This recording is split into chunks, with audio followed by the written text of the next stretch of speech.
does the government take the possibility of extraterrestrial craft, or are they not as interested in that as they are spy balloons and craft like that? It's a very, again, it sounds like a simple question, but it's not, because there's a lot to unpack there. I mean, obviously, anything, and at one level, anything unidentified in our airspace is a potential defense and national security, and indeed flight safety threat. And of course, the default position in government is it's better to assume the worst and be pleasantly surprised when it doesn't come to pass than assume everything's going to be fine, then get caught with your pants down.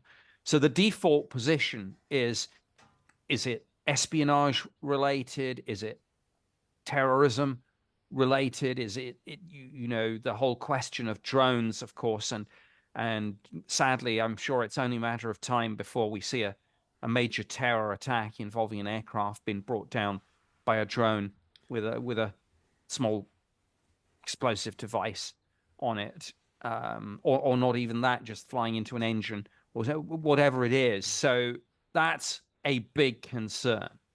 It's still perhaps not as big a concern as it should be.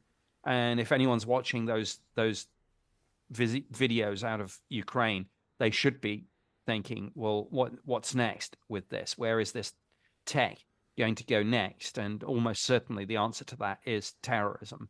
So, so that's one aspect of it. The Chinese spy balloon situation, almost a year ago, tells us another reason why this is of concern. And we don't necessarily ever articulate this specifically in terms of extraterrestrials, though obviously with any unknown sighting, all hypotheses are arguably still on the table. So I think the way that we characterized the extraterrestrial hypothesis was, we sometimes thought of it as the ultimate low probability, high impact scenario, even if you think it's statistically the least likely of the options, compared, for example, to an experimental spy plane or drone operated by an adversary like China or Russia. Even if the extraterrestrial possibility is much less likely, in a sense, it would be potentially much more impactful, not just at a military level, but at a societal level, depending on what we found. So, so that's one of the reasons why it is important for government to not eliminate the extraterrestrial hypothesis, even if Occam's razor tells you that for any given UFO sighting, it's more likely, and this was a soundbite that I used, more likely to be Russian than Martian.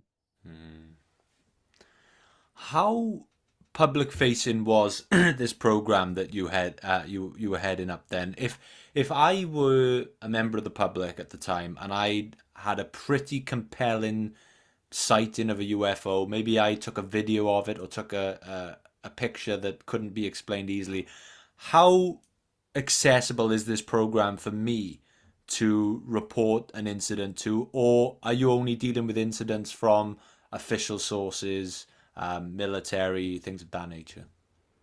Well, when I was doing the job at the Ministry of Defense, we were very accessible. Indeed, the whole point was we wanted data from the public. And arguably, if we were to solve the UFO mystery, whilst some of our own sightings, pilots and radar operators, may have given us better data in a sort of qualitative sense, it was the public that gave us the quantitative data. I mean, just self-evidently, because almost 95% of more sightings are going to involve the public, and so to give the example, if before our program had been formally terminated, you had seen a sighting, you would literally phone up the operator, uh, say, please give me the number for the Ministry of Defense headquarters in London. You would have gotten through to the switchboard.